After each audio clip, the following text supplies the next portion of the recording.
मेरा नाम प्रशांत तिवारी है। प्रशांत जी, कहाँ से आना हुआ? मैं मध्य प्रदेश रीवा से। मध्य प्रदेश रीवा से आ रहा हूँ जनाब, आ रहा हूँ जी। क्या हुआ, हमारे यहाँ अभी इलेक्शन हुआ है। हाँ जी, एक मिनट। कमाल खान जी को जवाब है। कमाल भाई जी, हमारे यहाँ इलेक्शन हुआ है। हाँ। हमारे यहाँ की हर तहसील में एक ईवीएम रखी गई है इलेक्शन से पहले। आप जाइए, वोट दीजिए, अपना रिजल्ट चेक कीजिए कि मशीन सही चल रही है। ये आपके यहाँ हुआ? मैंने खुद दिया, तहसील में, सारी तहसील में था। आगे आइए, आगे आइए, यहाँ बताइए आके, यहाँ बताइए, चौराहे पे बताइए आके प्लीज। क्या नाम है साहब आपका? मेरा नाम प्रशांत तिवारी है। क्या नाम है? प्रशांत तिवारी। प्रशांत तिवारी। प्रशांत तिवारी। प्रशांत तिवारी। सुन तो मैंने पहले बार में ही लिया था, इसलिए कि जरा थोड़ा सा समझो बात। हाँ, तो प्रश्न आपका क्या था? मेरा उत्तर था हाँ उनके जी, लिए, हाँ। जो ईवीएम के प्रश्न पे सवाल उठाते हैं।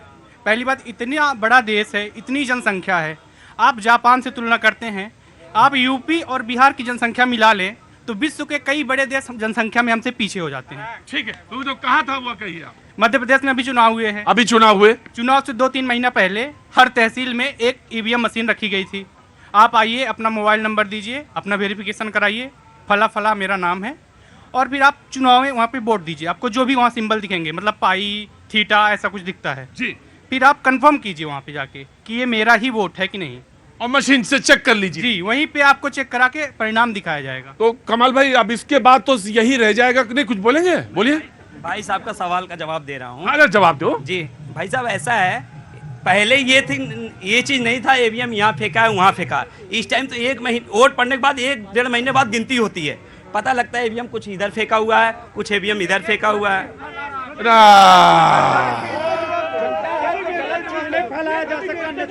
नहीं, मैं इसका जवाब में नहीं, दो, कहना दो यार उसको, कोई बात नहीं। कुछ भी नहीं, मतलब अब ठीक है, इवन ऐसा नहीं होता है। उसको मेरी बात सुनो, उसको बचाने के, भाई देखो, मेरा एक मकसद है भाई। एक चुप रहिए भाई, अगर आपको दिक्कत हो रही तो जाइए। मेरा सीधा सा मकसद है, किसी एक के प्रश्न का उत्तर जब अगर ठीक से ढंग से मिल जाए तो मेरा शो सही है। देखिए, उसको बचाने के लिए पैरामिलिट्री फोर्स लगती है, उस पे पैसा खर्च होता है, इलेक्शन की मशीनरी लगती है, उसको समझने के। अविश्वास से कुछ नहीं हासिल होता, कहीं ना कहीं तो विश्वास करना होगा, और यह विश्वास करना होगा कि बीजेपी को इस बार भी जनता ने वोट, हाँ, यह बात विश्वास करना होगा। जी चलें जी। चूंकि विषय बड़ा गंभीर आ गया, मैं टेक्निकल आंसर देता हूं। यूएनओ रिकॉग्नाइज जो है, वर्ल्ड के अंदर 193 कंट्रीज हैं। जो हमारे देश की ईवीएम है, जो बाकी के देशों की ईवीएम है, या कोई भी डिवाइस है, उसमें जमीन आसमान का अंतर है। किसी भी इंस्ट्रूमेंट की हैकिंग आप तब कर सकते हैं जब इंटरनेट से कनेक्टिविटी होगी। जो ईवीएम में कौन सी इंटरनेट से कनेक्टिविटी है, जरा हैक कैसे कर सकते हैं? बेसिक बुनियादी सवाल ये है। दूसरा, एक प्रश्न खड़ा होता है कि जिस समय उसकी मैन्युफैक्चरिंग हो रही है, उसकी प्रोग्रामिंग में कुछ हो सकता है। तो इतनी बड़ी संख्या में, करोड़ों की संख्या में जब ईवीएम की मैन्युफैक्चरिंग हो रही है, शफलिंग होती है, कौन सी ईवीएम कहां जाने वाली है, तो किस तरह का बेबुनियादी प्रश्न खड़ा करते हो जी। ईवीएम का सवाल, ईवीएम के प्रश्न और ईवीएम पे बातचीत मैं यहां से खत्म करता हूं।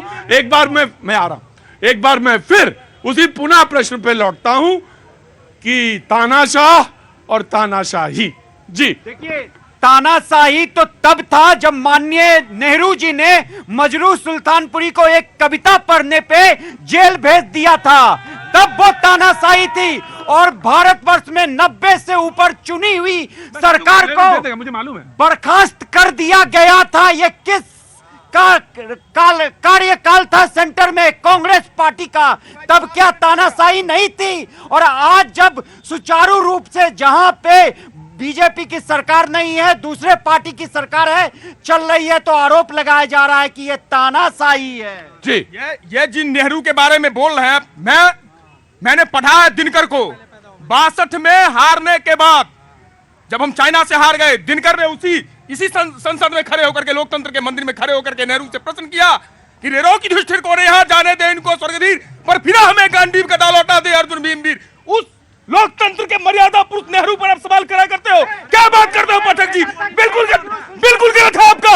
और दिनकर खासियत देखिए, दिनकर को चुनकर लाने वाले नेहरू कांग्रेस के राज्यसभा सांसद थे, फिर भी अपने प्रधानमंत्री के विरुद्ध बोला। आज ये मान गए कि नेहरू जी के जमाने में अक्साई चीन चला गया। आज ये मान गए अपनी बात को चीन पे अगर किसी कब्जा किया है, चीन ने कब्जा किया है, तो कांग्रेस की सरकार में हुआ है। ठीक सर देखो, पहले तो ये प्रभाग जी जितने भी पक्ष वाले सवाल पढ़ो, जल्दी सवाल। ईपीएम पे मैं खुद एजेंट रहा 78 से, ठीक है, जो एजेंट अंदर बैठे जाते, इनके जमाने में क्या होता था, ठप्पा लगाओ पेटी बंद करो, ठप्पा लगाओ पेटी बंद करो, वोट। ये तब का जमाना मांग रहे हैं, ठप्पा लगाए जिसका मर्जी दारू पिला दो, रात को झुग्गियों में ठप्पा लगा दो, उसे 2014 से यही होता था, तो इसलिए ईपीएम मांग रहे हैं। जी ठीक। मैं जरूर पाठक जी दीजिएगा। पाठक जी फिर ये कहां से निकाल लीजिए, डिबेट पे ये ठीक नहीं लगता, ये गलत सिग्नल जाता है, लगता है कि आप डिबेट को सुन नहीं रहे हैं। जी प्रतीक भैया, इनकी समस्या क्या है? तानाशाह पे सवाल खड़ा करेंगे तो ये बोलेंगे मौजूदा सरकार पे क्वेश्चन। अरे प्रभात जी, थोड़ा 2 कदम बढ़ाइए और अपनी गाड़ी को बंगाल में यू टर्न करके आइए। भाजपा का अगर झंडा रहता है ना, तो उनके सिविल डिफेंस सो कॉल्ड खड़े होकर कहते झंडा उतारो, तब बंगाल में इंटर करोगे। केरल में जब हत्या होती है तो आपका मुंह साइलेंट फेविकॉल लग जाता है। बंगाल वहां पाजी वहां आना दिक्कत है, इधर आ जाओ, इधर वहां दिक्कत होगी। जी फेविकॉल लग जाता है। तानाशाह वो होता है प्रभात जी। और कविता के माध्यम से हमने बड़ी बड़ी बातें कही। अच्छा होता जब आप ये भी कह देते कि भारत जोड़ो यात्रा में जब देश जोड़ने निकले थे तो कौन सा पैर में हथकड़ी लगा था और हाथ में हथकड़ी लगी थी। हमने खुला मंच दिया, गाली दो मोदी को, उस गाली को पत्थर बनाकर उसमें राम सेतु बनाएंगे और कर्तव्य का कार्य करेंगे। राहुल गांधी को गाली देने का काम किया। हमारी स्मृति ईरानी जी कहती है विवेकानंद जी का पैर छू लेते, छू लिया था पैर, कम से कम देख लेती है स्मृति जी। लेकिन दिक्कत क्या है तिवारी जी, आपकी जो एक गंदी राजनीति है ना, इसका अंत बहुत जल्द होगा। जो आप खेल खेल रहे हो, मणिपुर पर आराम समाजवादी पार्टी का आगे बाजी, आगे इधर आगे बाजी, आए इधर, आ जाइए जी। देखिए 140 करोड़ की जनता ने माननीय प्रधानमंत्री जी को चुना, लेकिन जब हमने देखा, जब बिहार से आए हो ना, खड़े रहो वैसे चुपचाप। जब देश की बेटियों को मणिपुर में माननीय प्रधानमंत्री की जरूरत थी तो माननीय प्रधानमंत्री जी संसद में नहीं आने का काम करा। आज अमित शाह को जवाब देने की जरूरत है, गृह मंत्री को, कि संसद में हमला कैसे हुआ, लेकिन गृह मंत्री जी लापता है। अब तो निमंत्रण पत्र छपवाना पड़ रहा है माननीय प्रधानमंत्री जी को बुलाने के लिए, माननीय गृह मंत्री जी को जवाब देने के लिए। देश देख रहा है और एक सांसद को बचाने के लिए, जिसने पास जारी करे उसको सांसद को बचाने के लिए आज पूरी भारतीय जनता पार्टी विपक्ष का निलंबन कर रही है। यही संविधान का जो उल्लंघन है, यही लोकतंत्र की हत्या है, यही संविधान का उल्लंघन है। और यही समस्या में पाजी से दो लोग हैं, जैसे से पूछ लें, वरना जनता नाराज हो जाती तो फिर बड़ा मुश्किल होता है। तो संभाला। कहाँ से आए बाबूजी आप? झारखंड से आए हूँ। झारखंड से। कुछ कागज वागज लाए क्या? समस्या मेरे पास है। समस्या आपके पास है कि सार्वजनिक है या आपकी अपनी है? सार्वजनिक। क्या है बोलिए। एक आर्य समाज द्वारा संचालित डीएवी पब्लिक स्कूल धुरवा, उसको 10 वर्षों से पहले भाजपा के लोग थे, उसको हटा दिया गया। हाँ। हम लोग उसके खिलाफ लिख के दिया तो उन लोग को पार्टी से निकाल दिया। 10 वर्षों से किया हुआ है, इसलिए हम लोग मांग कर रहे हैं कि स्कूल हम जल्दी आर्य समाज को सुपुर्द किया जाए। जी बिल्कुल ठीक है, अच्छी बात है जी, बोल दिया आपने। जी जनाब पाजी, क्या नाम है साहब? जसवीर सिंह, मैं देवरिया उत्तर प्रदेश। देवरिया उत्तर प्रदेश से आए पाजी। हाँ जी, के पास है। जहाँ हर देवरिया सब जानते हैं। मैं श्रीमान से ये पूछना चाहूंगा, जितनी पार्टियों के हैं सभी सम्मानित हैं, ये इतना चिल्ला के बोलने से क्या झूठ को सही कर देंगे? नहीं बाजी, कभी नहीं होता। आज मोदी जी ने जो हमारे देश में नाम रोशन किया है। सुनो प्रभात, this is not fair. Pathak ji और जी बोलने नहीं देते। आज जो मोदी जी ने देश में नाम रोशन किया है, राहुल गांधी 100 जन्म ले नहीं कर पाएंगे। और एक बात और मैं कह रहा हूं, मैं किसी पार्टी से नहीं हूं। राहुल जी को चाहिए, अगर विदेश में जाके अपनी इज्जत नहीं बना सकते हैं तो भारत की बेइज्जती ना करें। जो विदेशों में जाके हमारे भारत की बेइज्जती करते हैं कि हमारे यहाँ ये गलत हो रहा है, वो गलत हो रहा है, हम इस देश का नमक खाते हैं, इस देश के साथ रहना चाहिए। Of course, your chance. जी मुझे लगता है राहुल जी को 100 जन्म लेने नहीं, उन्होंने इसी जन्म में कर दिया भारत जोड़ो यात्रा कर कर। क्योंकि देखिए ये तो बैठ के एसी कमरों में बैठे हुए थे, लेकिन भारत जोड़ो यात्रा के तहत राहुल गांधी जी सड़कों पर थे। और दूसरी बात मैं बताना चाहती हूँ, जब मोदी जी कहते हैं ना लोकतंत्र का मंदिर मस्जिद, आप बताइए उसी मंदिर के अंदर अटैक होता है, लेकिन मोदी जी कहाँ छुप रहे हैं और अमित शाह कहाँ छुप रहे हैं? अब क्यों नहीं आकर दो शब्द बोलने में? उनको मणिपुर में भी मुझे भी एक सवाल है, मुझे भी एक सवाल करना था। संसद बनी, संसद में सारे लोगों ने तय किया कि प्ले कार्ड वो होता है जो तख्ती लेके जाते हैं लोग, तख्ती लेके संसद भवन के अंदर चले जाते हैं, वो नहीं लेके जाएंगे। वेल जो होता है जहां पे स्पीकर का चेयर होती है, वहां चेयर जिसे चेयर कहते हैं, वहां पे नहीं आएंगे। लेकिन ये तो तय हुआ था, लेकिन ये क्यों तोड़ा गया? लोग देखते हैं, जनता देखती है कि इतने लाखों करोड़ों रुपए खर्च होते हैं, बहस चलनी चाहिए। लोग सवाल पूछना चाहते हैं कि भाई ये फला स्कूल, फला रोड, मुझे वो अल्मोड़ा वाले फोन कर रहे थे कि साहब मेरा ये समस्या है, कोई रानीखेत की सड़क की समस्या है। तो लोग ये सुनना चाहते हैं, अपनी समस्याओं को उस सबसे बड़ी पंचायत में देखना चाहते हैं। जी, इन्होंने कहा कि जब भारत जोड़ो यात्रा राहुल जी निकाले तो कुछ लोग एसी कमरे में थे। बहन जिस रोड तुम भी फंसे उसी में रहते हो। फंसा नहीं रह रहा हूँ, जवाब दे रहा हूँ, इसलिए दे रहा हूँ क्योंकि एक बालक का नाम था नरेंद्र दामोदर दास मोदी, जो तब देश का भ्रमण किया जब रोड खड्डे थे, जब सुविधाएं नहीं थी, खाली चप्पल, पेट में भोजन नहीं, ये जीवन जिया उन्होंने प्रचारक का। और मुझे गर्व है प्रतीक जी कि मैं उस पार्टी का कार्यकर्ता हूं जिसका नेतृत्व करता नरेंद्र मोदी है। क्योंकि जब प्रचारक निकलते हैं ना तो आपके तरह एसी कंटेनर लेके भारत जोड़ो नहीं चलते।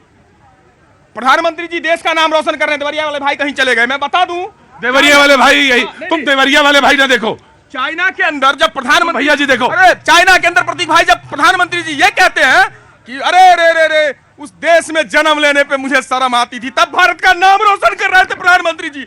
ऐसे मैं कहता हूं एक तरफा बात नहीं, गलत मत कीजिए। मोदी जी ने पहली बार 2014 में मोदी जी का स्टेटमेंट है, 14 में कहा कि मुझे गर्व है, मोदी जी का स्टेटमेंट है, देश में जन्म लेने दीजिए। इस देश का एक प्रधानमंत्री के बारे में